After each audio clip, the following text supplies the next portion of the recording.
ஒரு குழந்தை உருவாகிறதுக்கு 10 மாசம் தேவைப்படுது. ஒரு பட்டதாரி உருவாகிறதுக்கு 3 வருஷம் தேவைப்படுது. ஒரு தலைவன் உருவாகிறதுக்கு முழுசா ஒரு யுகமே தேவைப்படுது அப்படின்னு நான் சொல்லலங்க, தளபதி சொல்லி இருக்கிறாரு. இன்னைக்கு நம்ம வீடியோல அதை பத்தி பார்க்க போறோம் அப்படின்னு சொன்னா, தளபதிக்கு தலைமை பண்பு இருக்கா இல்லையா அப்படின்றத அவர் பேசின டைலாக வச்சோம், அவர் செஞ்ச செயல்களை வச்சியும் நம்ம இன்னைக்கு டீடைல் அனலைஸ் பண்ண போறோம். அதுக்கு முன்னாடி நீங்க நம்ம சேனலை சப்ஸ்கிரைப் பண்ணிருக்கல அப்படின்னு சொன்னா சப்ஸ்கிரைப் பண்ணிக்கோங்க. சப்ஸ்கிரைப் பண்ணிட்டீங்கன்னா வீடியோ பண்றதுக்கு எனக்கும் ஒரு உற்சாகமா இருக்கும்.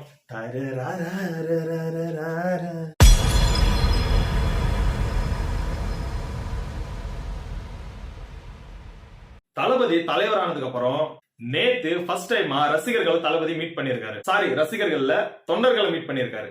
ஏன்னா இப்ப அவங்க தொண்டர்களா மாறி ஆயிடுச்சு. அங்க நடந்த ஒரு சுவாரஸ்யமான நிகழ்வு, ஒரு ரசிகர் வந்துட்டு மாலையை தூக்கி வீசுவாரு, அது அவர் கழுத்துல விழாம கீழே போய் விழுந்துரும். ஆனா அந்த பக்குவத்தை பாருங்க, அந்த மாலையை வேற யாரா இருந்தா காலில் இப்படி தட்டி விட்டுருப்பாங்க, இல்லைன்னா அவர் கூட இருக்கவங்க வச்சு தூக்கி விசிறடிக்க வச்சிருப்பாங்க. ஆனா அத பக்குவமா எடுத்து அவரா தன்னோட கழுத்துல போட்டுக்கிறாரு.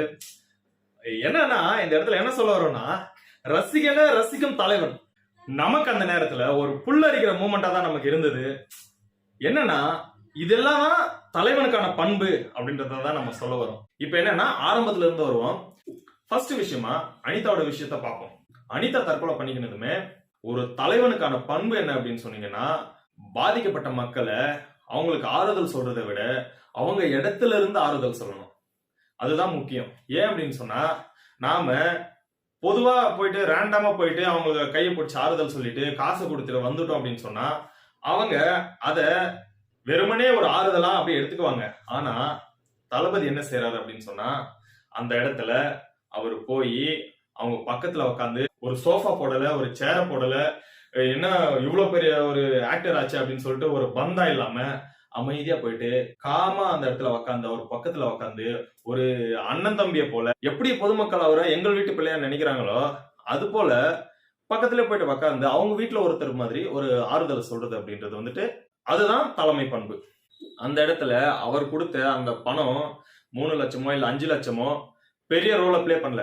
ஆனா அவர் அந்த இடத்துல உக்காந்து அவங்களுக்கு ஒரு அன்பான ஒரு ஆறுதல் சொன்னார் பாத்தீங்களா, அதுதான் அந்த இடத்துல நின்னுது.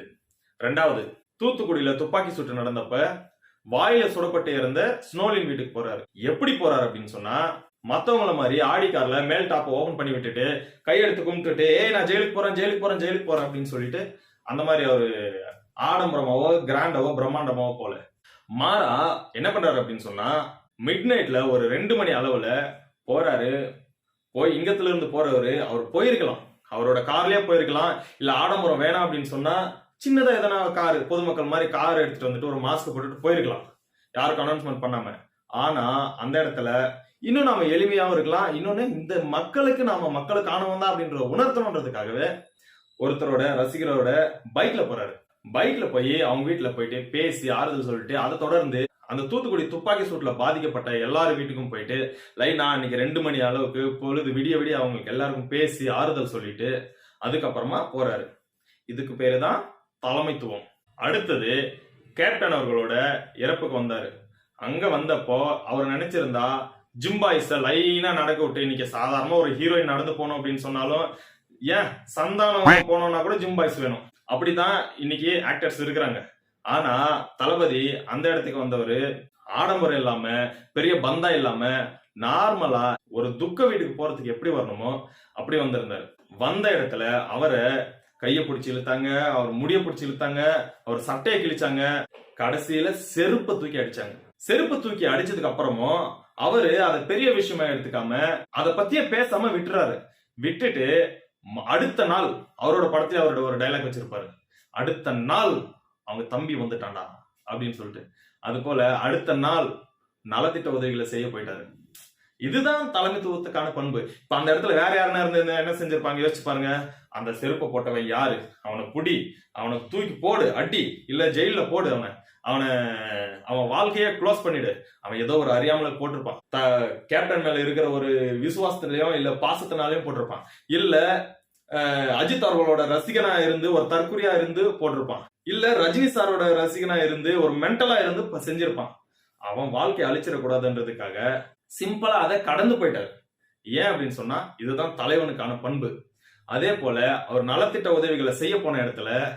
வெறுமனே அவர் நினைச்சிருந்தா புஷி ஆனந்த் அவர்களை விட்டு சரி ஓகே ஒரு டீமை வச்சு நீ இதை மெயின்டைன் பண்ணிக்கோ, பேரை மட்டும் என் பேரை போட்டுக்கோ, ஸ்டிக்கர் ஒட்டிக்கோ, இதை செஞ்சுட்டு பிரஸ் மீட் ஒன்று கொடுத்துரு அப்படின்னு சொல்லிட்டு அவர் போயிட்டு இருக்கலாம். ஆனா அந்த இடத்துல அவர் அந்த விஷயத்த செய்யல. அவரா கால் கடுக்க நிக்கிறாரு. நின்னுட்டு நிறைய சுவாரஸ்யமான ஒரு நிகழ்வுகள் நடக்குது. வீட்டை இழந்தவங்க, உடைமைகளை இழந்தவங்க, நிறைய ஒரு டிராஜடி அனுபவிச்சுங்க அதுல வந்துட்டு இருப்பாங்க. ஒரு துக்கத்துல ஒரு வேதனையில இருப்பாங்க.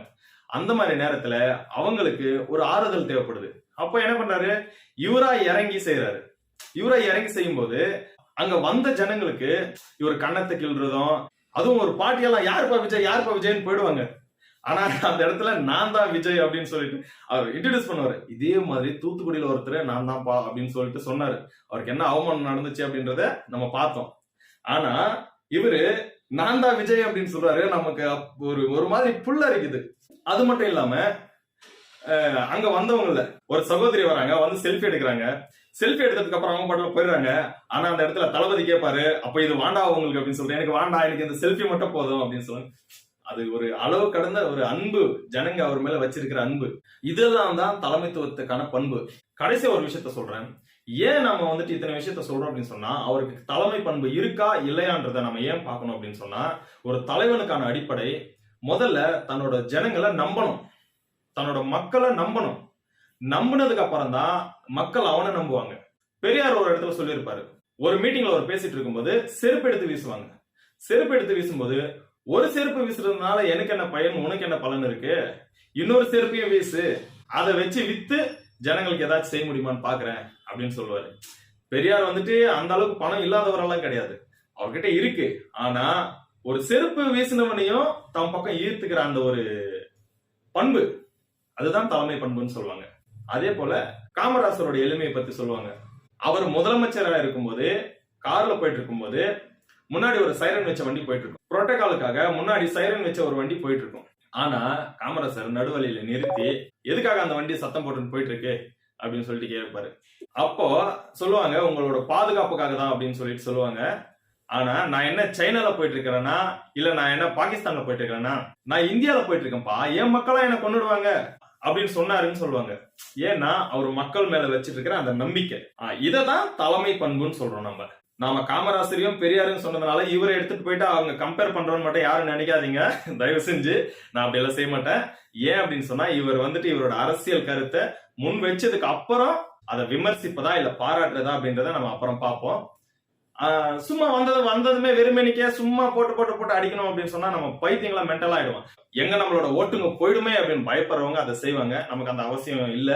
ஒருவேளை அவர் முன்வைக்கிற கருத்துல நமக்கு முரண்பாடு இருந்துச்சு அப்படின்னு சொன்னா அதையும் நம்ம சுட்டி காட்டுவோம், விமர்சனமும் பண்ணுவோம். தொடர்ந்து தளபதி பத்தி பேசுவோம். நீங்க நம்ம சேனலை சப்ஸ்கிரைப் பண்ணலன்னா சப்ஸ்கிரைப் பண்ணிக்கோங்க. அடுத்த ஒரு வீடியோல உங்களை சந்திக்கிற வரைக்கும்